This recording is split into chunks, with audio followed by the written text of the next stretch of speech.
All right. Hey, everybody. Thank you so much for being with us for our third installment of our Get to Know Your Farmer series. This week is with Purple Valley Farm, and we've got Anna on with us. So Anna's a fairly new vendor with Jonesboro Locally Grown. She has been selling with us since like last summer sometime, mainly at the store and then a little bit with the online market. She's a very busy lady, so hopefully we can get her at the in-person market sometimes. And she's going to tell you all about beekeeping and what they do at Purple Valley. So I'll hand it over to you. Yeah, thanks so much for having me. It's really great to have such a wonderful local market right in our backyard, 10 minutes, 5 minutes down the road from us. I'm going to just talk probably about 20 minutes or so and give you guys a chance to ask any questions. But just a little bit of an orientation. This is our lovely farm. Not all of it, obviously, but you see the white fence in the back. Anything from the fence kind of up the hill. We had some kind of cool photos taken, but sometimes we get asked why we called ourselves Purple Valley Farm. My husband and I went to a school in middle of nowhere, Western Massachusetts called Williams College. And we met there, gosh, 20 years ago. And sometimes it's called the Purple Valley or the Purple Bubble. And the colors are purple and yellow. And we'd sit and look off our back deck and we could kind of see the mountains and they look a little purple. So we were delighted to be able to find Purple Valley Farm was not taken. But you can see just very, very small behind that, in front of that white fence, you'll see a couple little beehives that's down there. And then we have a fruit orchard.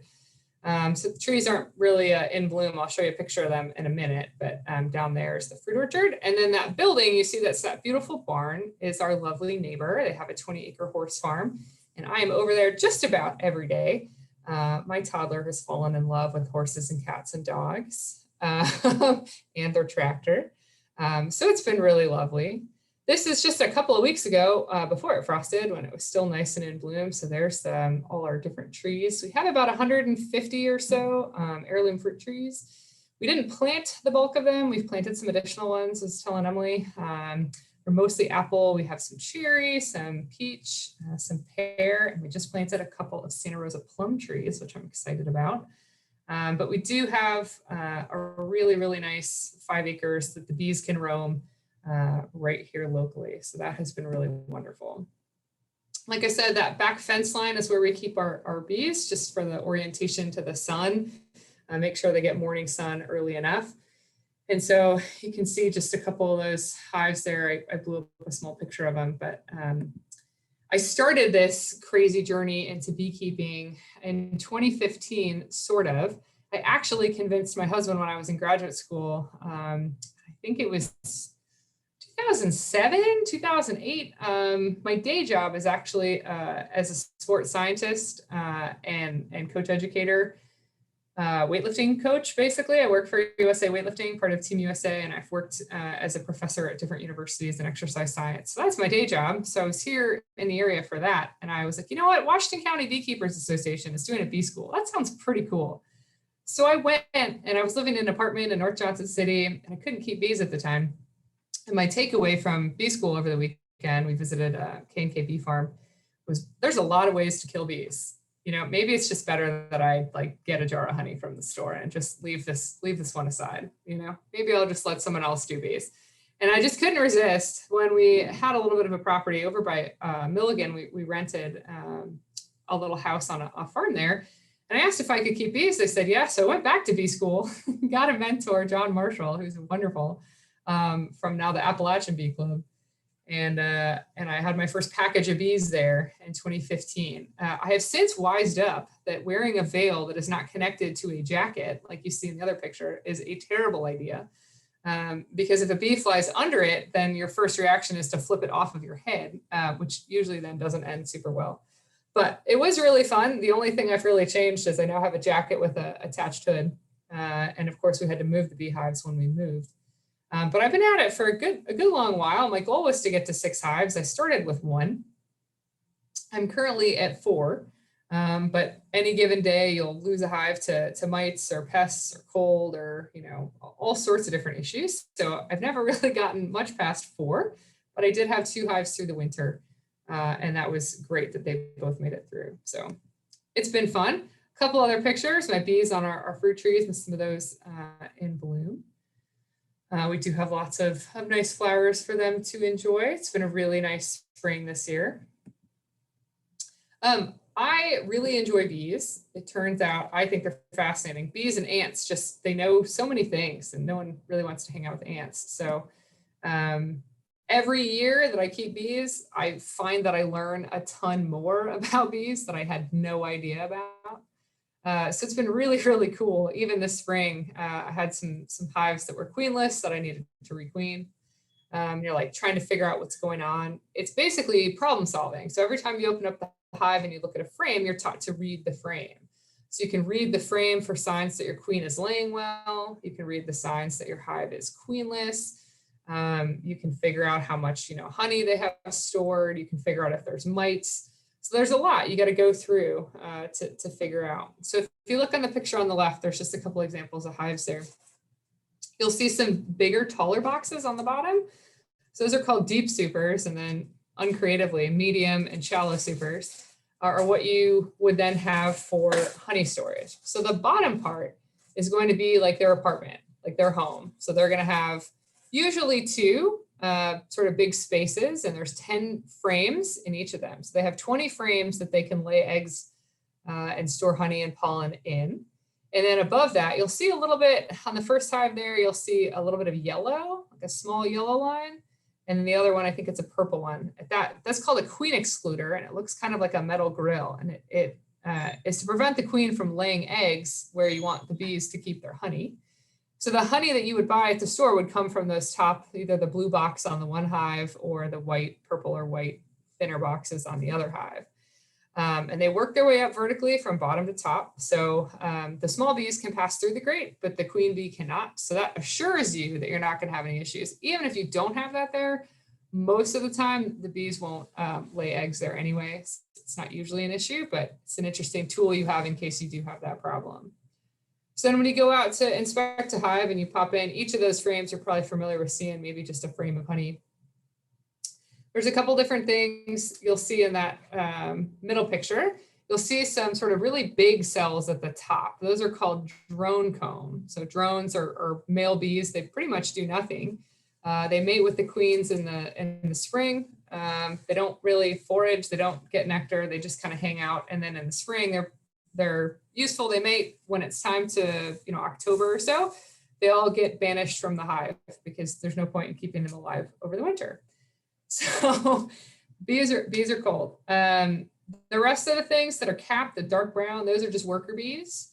So there's worker bees, and then you need some amount of drone, but you don't need a ton, right? And I'll go through the anatomy of a hive here real quick. So I'll kind of walk you through what goes on a frame because I think it's kind of cool.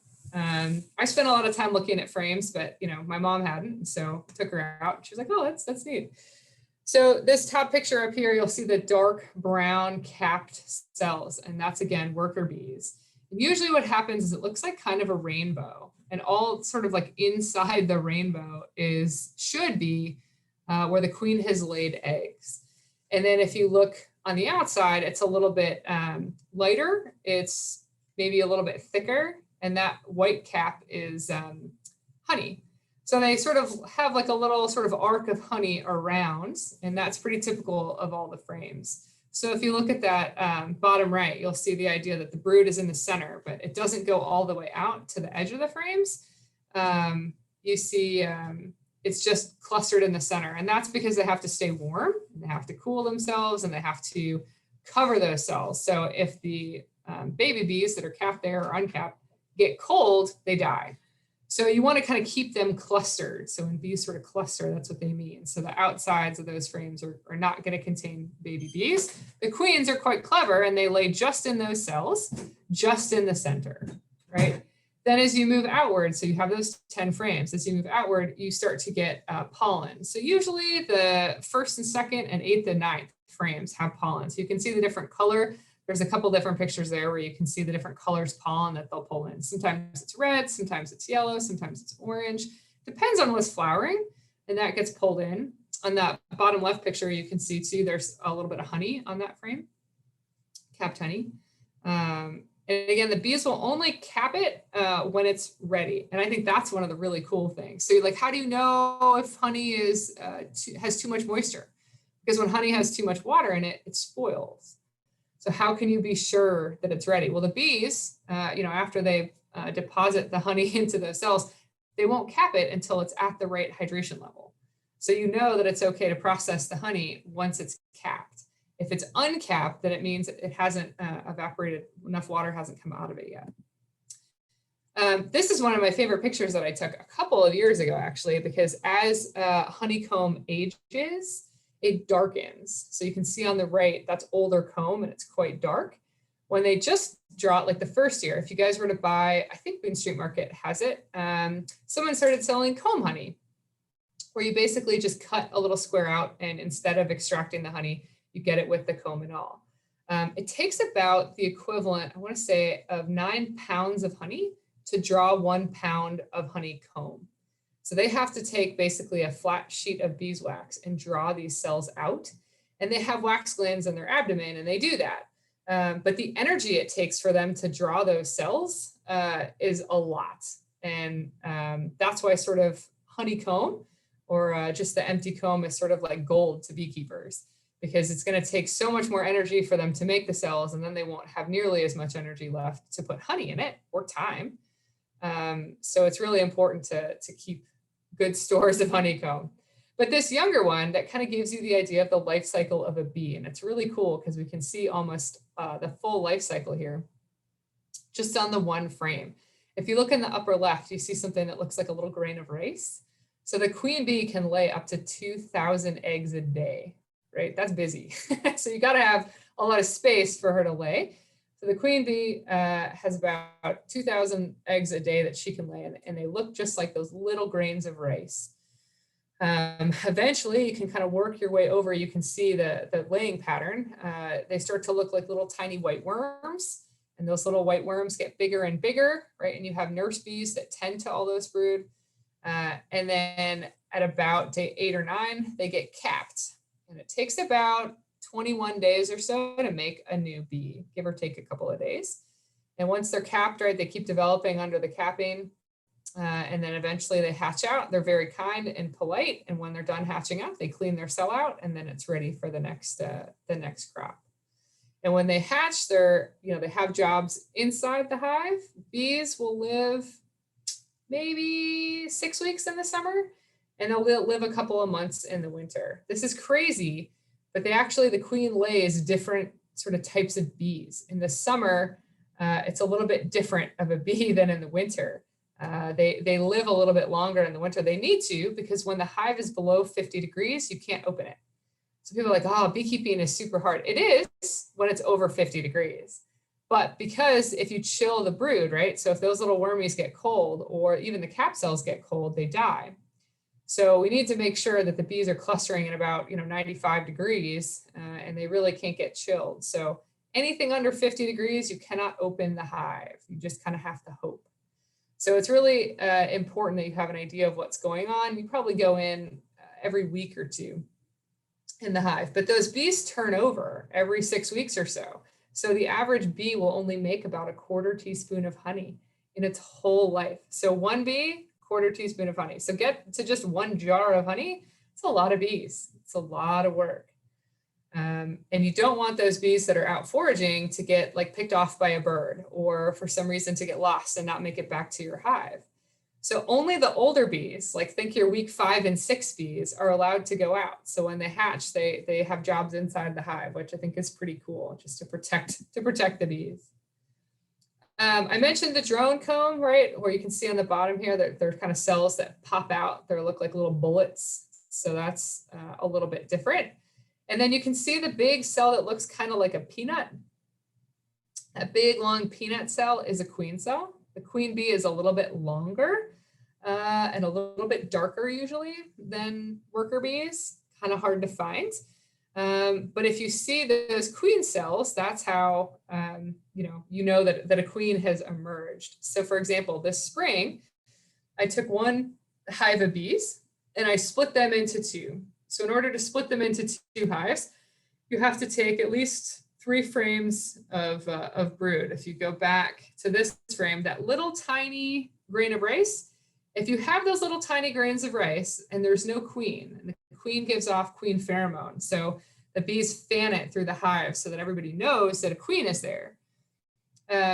If they don't detect queen pheromone, worker bees have the ability to feed that teeny little grain of rice, that teeny little egg, royal jelly, and that will make it a queen.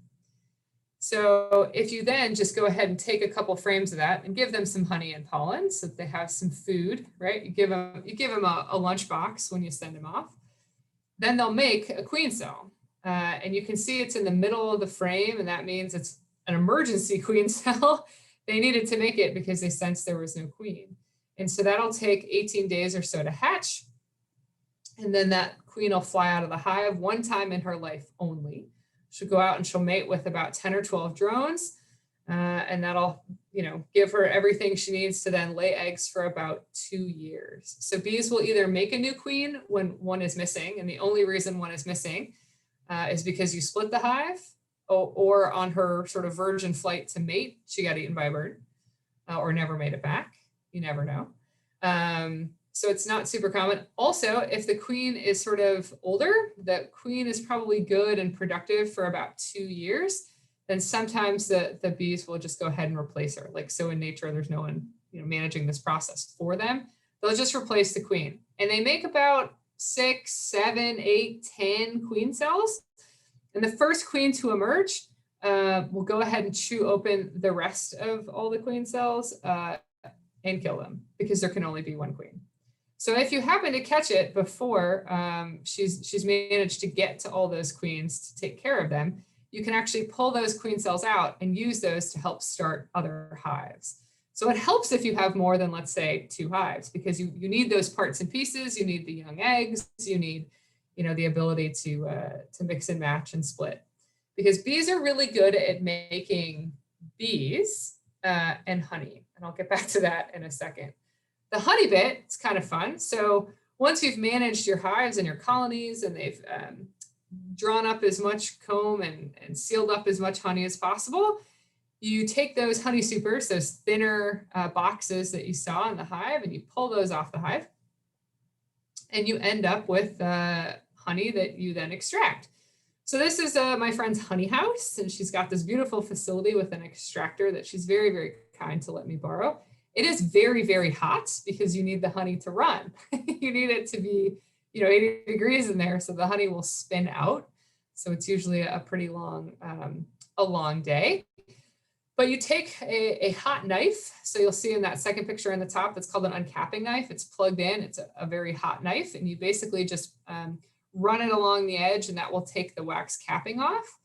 And you do that over basically a giant plastic tub that's 2 layers deep. You can kind of see that on the bottom left picture. The top layer will house all of the cappings, all the wax, and the bottom layer will have all the honey that will flow off of that, right? Because some of the honey is stuck to the capping. So you can get the wax out from the top and the honey out from the bottom, and then you're all set.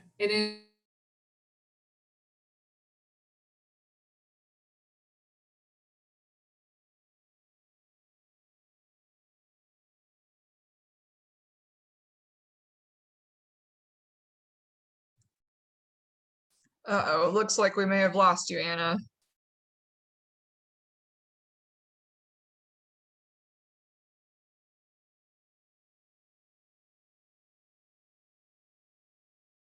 Okay, so hopefully she'll be back here soon. She's with us tonight from a hotel room, so we're still very grateful that she's here.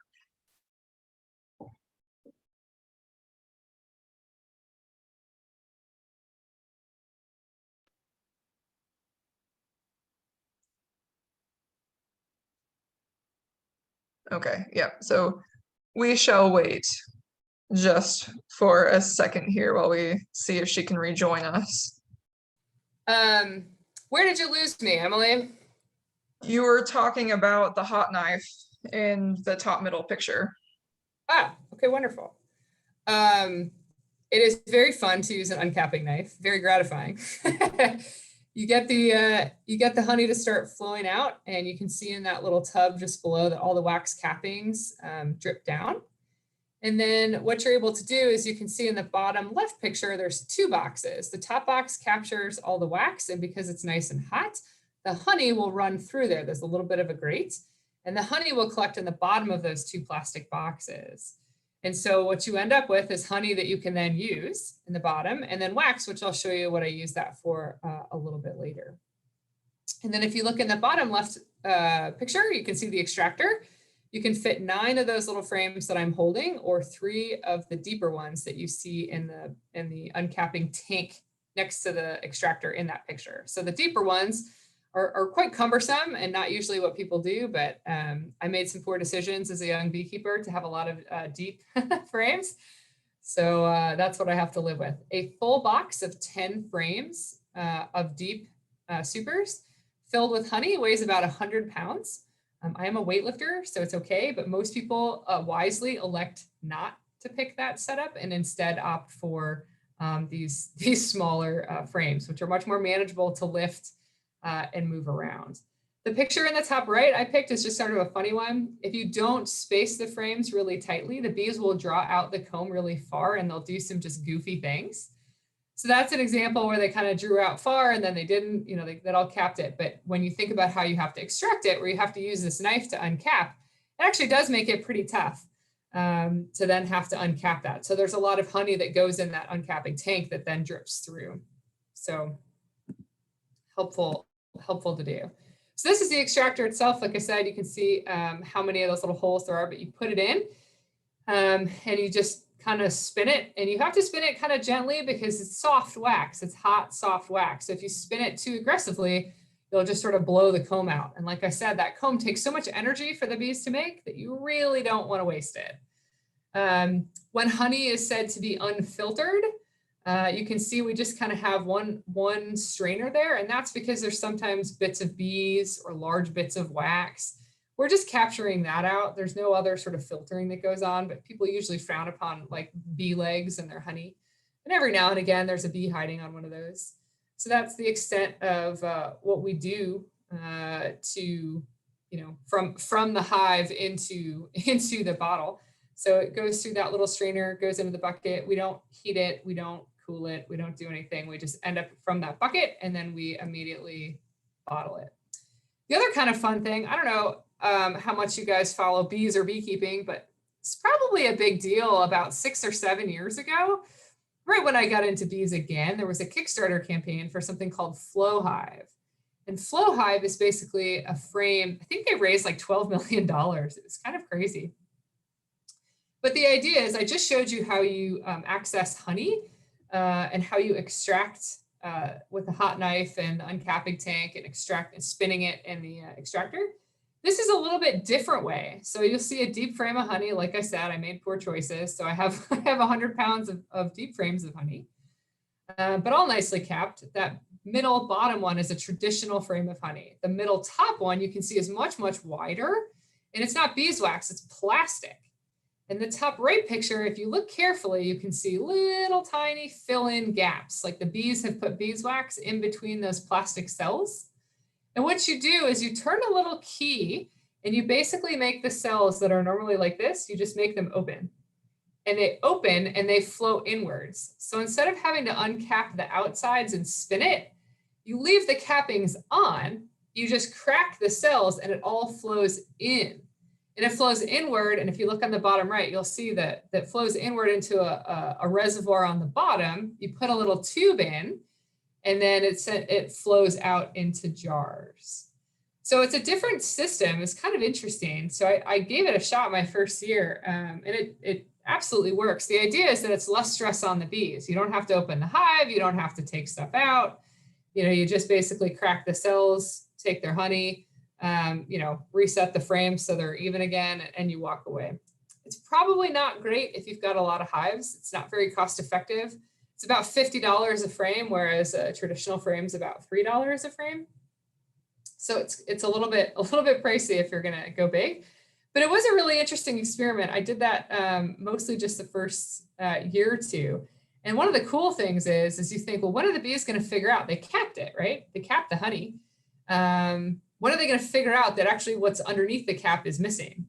And they figure it out almost immediately, because when they put their little feet on the cappings, they can feel the vibration of whether or not the cell is full or not. So they almost immediately knew they were getting robbed, which I thought was pretty cool. But that's a neat way that you can pull honey as well. Like I said, bees make honey and they do a great job at making honey, but a queen who can lay 2,000 eggs a day also makes a ton of bees.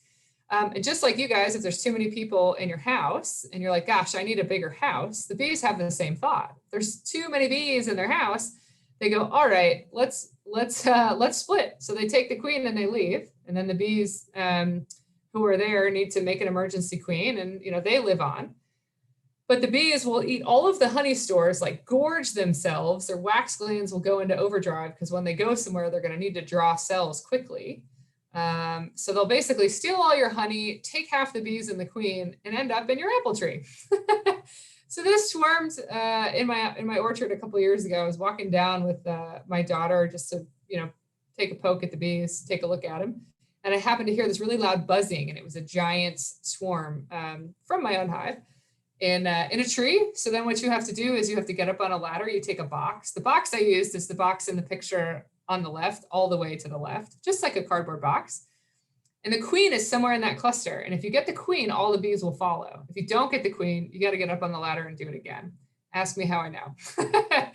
So we did that. You just basically take a hand and you just scoop them into the box and you cover them and you hope the rest of the bees will go to them. And then you put them in another box to start. So you do have to pay attention, because if it gets a little tight, instead of letting them swarm, you just actively split the hive. So you take those 5 frames of bees and you let them, make a new queen. But you kind of have to keep an eye on that. Otherwise they'll swarm.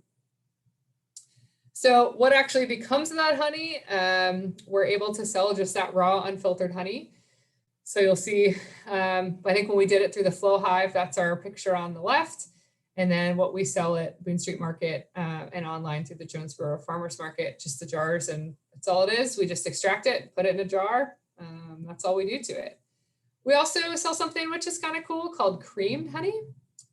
Most people have a lot of questions about what is creamed honey. Like, sometimes it's called spun honey or whipped honey.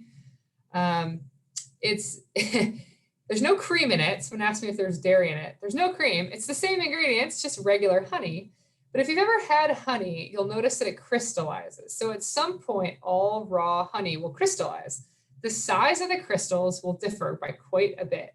So sometimes you'll get like really big, thick, grainy chunks, and sometimes you'll get, smaller ones. But either way, depending on the flowers that the bees visit, the nectar has different ratios of glucose and fructose. And those different types of sugars will basically create different size crystals. So all creamed honey is as soon as you take it out of the hive, right, and it hasn't had any time to sit, it's pretty fresh honey. There really aren't any crystals at all at that point. And so you basically seed it with honey that has very, very fine crystals. So seeding it means you take about a 1-to-10 ratio. So in those jars, I think it's about 250 grams. So I'd take 25 grams of creamed honey from the previous year, and I would add it to raw honey, and you can see added in there, and you stir it, and then you put it in a cold, 55 or so degrees room, and you wait a couple of weeks, and voila, you have creamed honey. And the texture of creamed honey at room temperature, it's kind of solid. Not you can turn the jar upside down. It's maybe like a Dairy Queen, Blizzard, hold it upside down kind of a situation. But it has a very, very creamy, smooth texture, which is where it kind of gets its name from. So instead of you feeling like crystals on your tongue, it just basically feels super smooth. So it's kind of like a buttery smooth, and it's more solid at room temperature. So it's pretty fun. If you are really gentle with the mixing, right? No heating, no like putting a beater in and getting it around, you'll keep the flavor. So the more you mess with it, the more you whip it, the more you do that kind of stuff, you start to destroy some of the flavor compounds. So just very gently stirring that seed starter in. And it will hold that way for maybe a year, maybe 6 months, depends on the temperature. And instead of crystallizing like pure honey, it will actually just go back to liquid. So it'll just go back to a liquid state. It's kind of fun. We also make sure that we use the wax. So the last couple of things that we do here, you'll see that uncapping tank on the bottom left. Once all the honey, we pull all the honey off of it, then we put all of the wax cappings in a big bucket. You can see that bucket out on the tarp. We fill it with water a couple times to just make sure we've gotten all the honey off of it. So wash it, dry it, wash it, dry it. And then we spread it out on a tarp in our driveway. And then we melt it down through like a cheesecloth, heat it up in a pot and make sure we have all the impurities out and put that into little silicone mold bricks. We take that, and that is the main ingredient in our lip balm. So we have some blood orange olive oil, shea butter, cocoa butter, different things that we add in. We've got different flavors of lip balm. So that's kind of a fun thing. So we're able to reuse the wax cappings. We also make caramels. So every now and again, we decide to make cider from our apples, but it's quite a long process. So we use the cider locally at Boone Street Market, and we boil that down and we combine it with our honey and some butter and cream, and we make vanilla, or we make apple cider and sea salt honey caramels. We also make a vanilla honey caramel as well. We obviously have a lot of apples that we go through. So just for fun, we probably make a lot of gallons of applesauce every year. If anybody needs apples locally and is interested, they're probably good for canning more than anything. You're welcome to contact me. I'd be happy to not have our fruit go to waste. Try to use as much of it as we can. We also make cider vinegar. So that's a mother of vinegar that's developed. So we take all the cores and the peels from the apple cider or the applesauce and the apple butter, and we put that in a bucket, a little bit of water and some starter vinegar, and we end up with lots of gallons of cider vinegar. Other lip balm flavors, we made turtles for the holidays. They're pretty labor intensive, but really nice honey caramel with some different types of nuts and dark chocolate, and then some festive themed lip balms as well. The other one thing I'll share, that's the last thing I'll share, is we do basically a CSA for a honeybee hive share.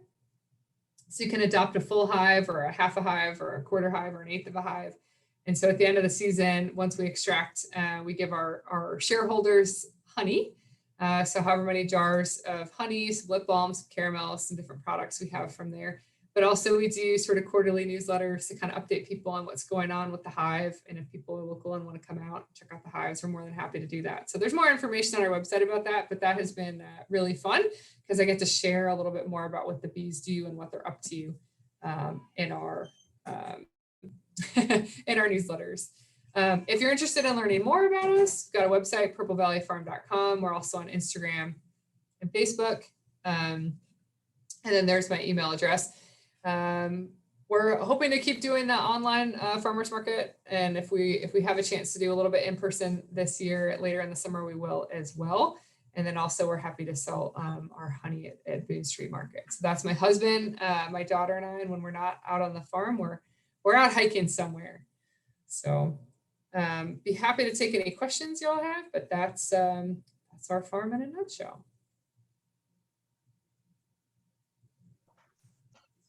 Well, I don't know about you guys, but that was super cool. Beekeeping and honey production is not my area of expertise by any means.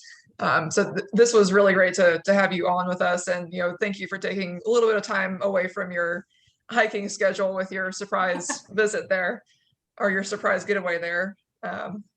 So yeah, if you guys want to hop on with your video or mic and ask questions, or if you don't feel comfortable doing that, feel free to put them in the chat and I'll ask them on your behalf. I just really like bees. Oh, Anna, I'm Helen.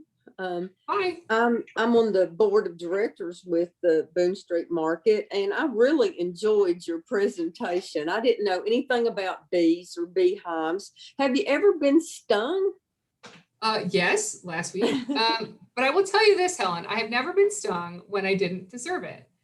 If you show up at someone's house and you try to rob them, I would expect they would just be like, here, let me open the safe for you. I'm taking their honey, which is what they need.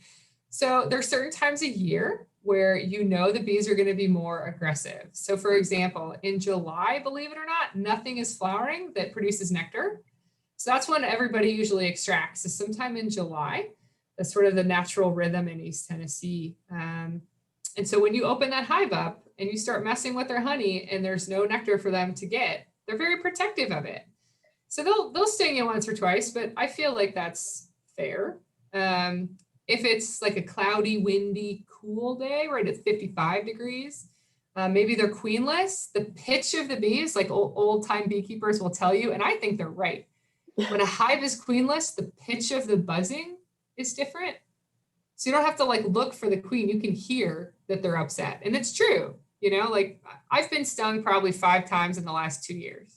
Wow. Not that exciting, but every time I've been stung, I've deserved it. I've robbed them, or it's been a cool day and, you know, they were queenless and they were just aggressive, or accidentally squished one with a glove. Oh. But they're pretty sweet. They're not, Yeah. you know, I just wear jeans. They're nice. Well, Okay. you know, you always see when you see beehives, you always see someone with a canister full of smoke. What are they Oh, right. doing?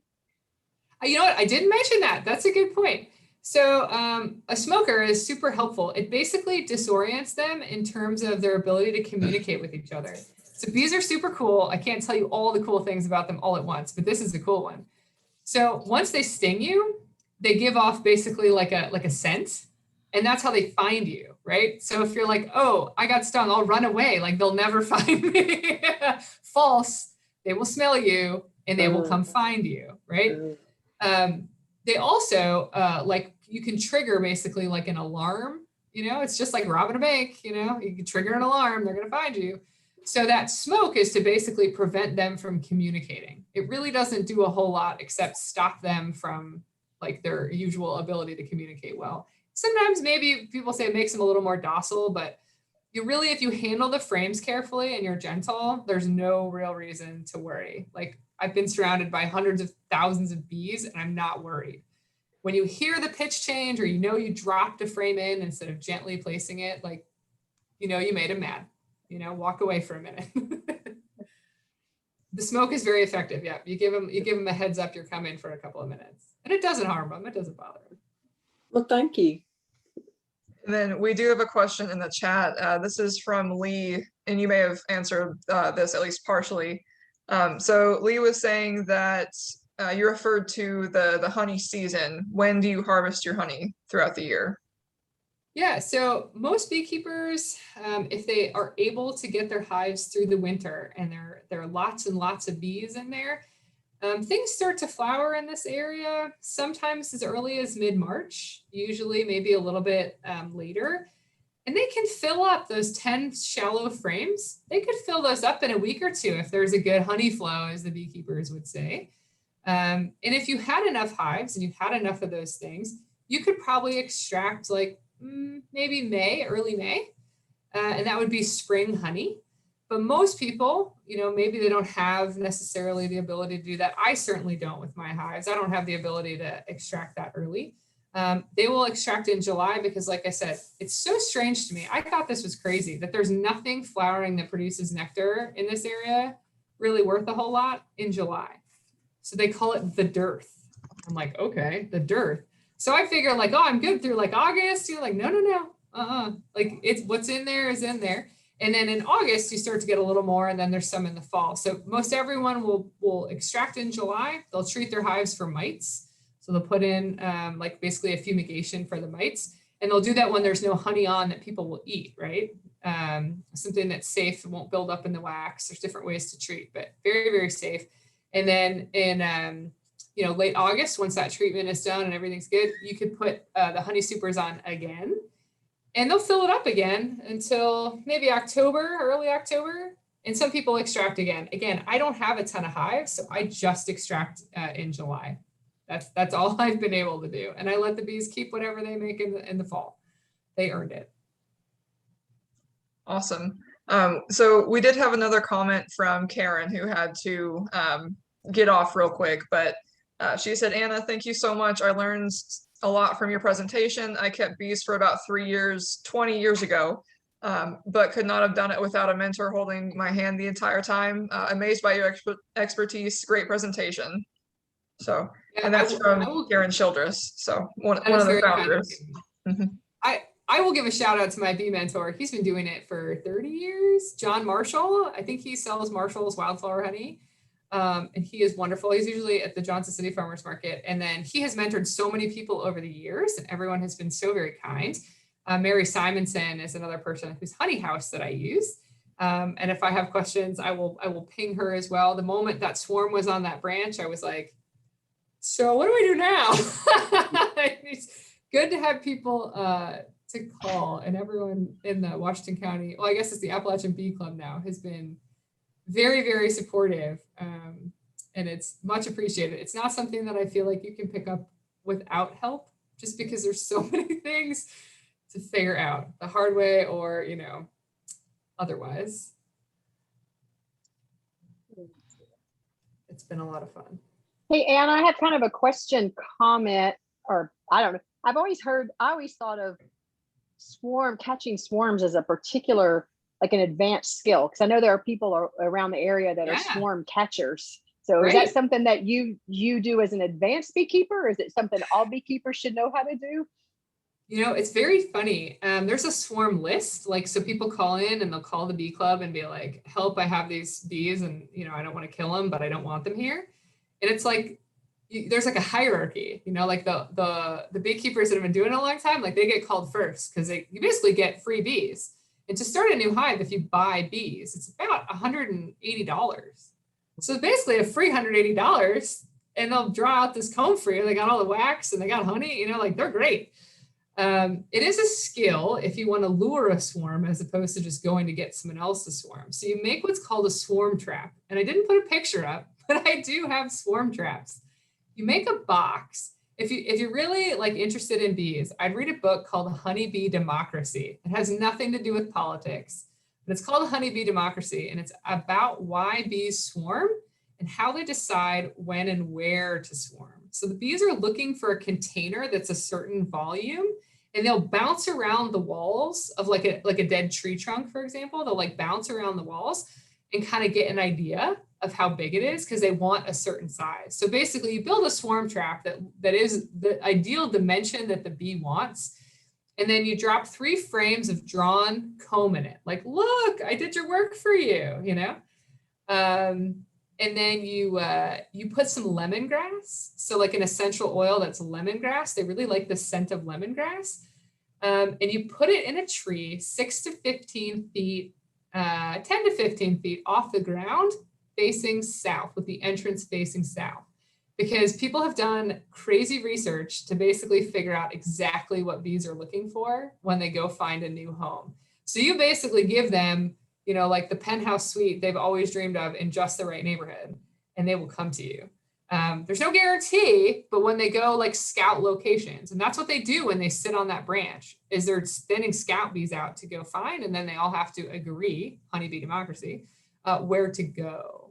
So yeah, you can build a swarm trap, put it up in your trees with all the right specifications and lure them. I do have one on the front of my property. I have yet to lure them there, but I have caught my own bees swarming. Less exciting.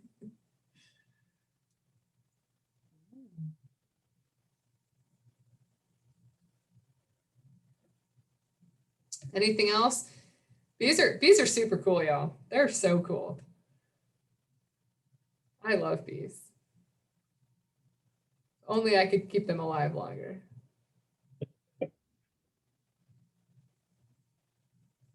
But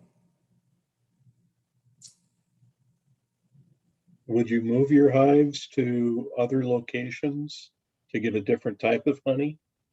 Great, that's a good question. I didn't talk about honey varietals, but you actually can't call your honey anything other than wildflower honey unless you have about 3 acres, I want to say, of a monocrop. So if you were sending your hives to pollinate like an apple orchard that's bigger than mine, or a citrus orchard, or if you grew buckwheat, right?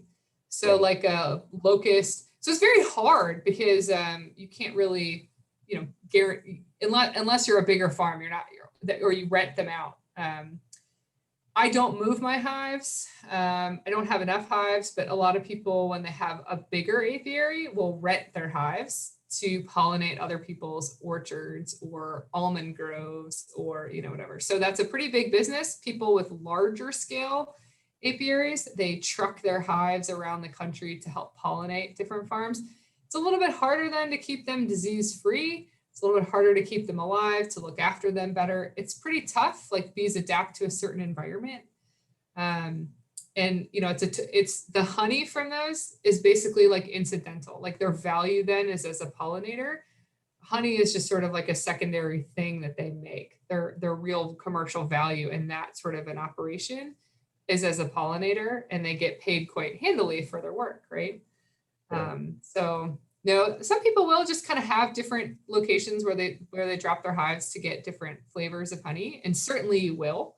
I have not. I don't have other property I can move them to, and I have to go in the hive every couple of weeks. So maybe if people are like, "Hey, I'd love some hives in my backyard," like we'll drop them in.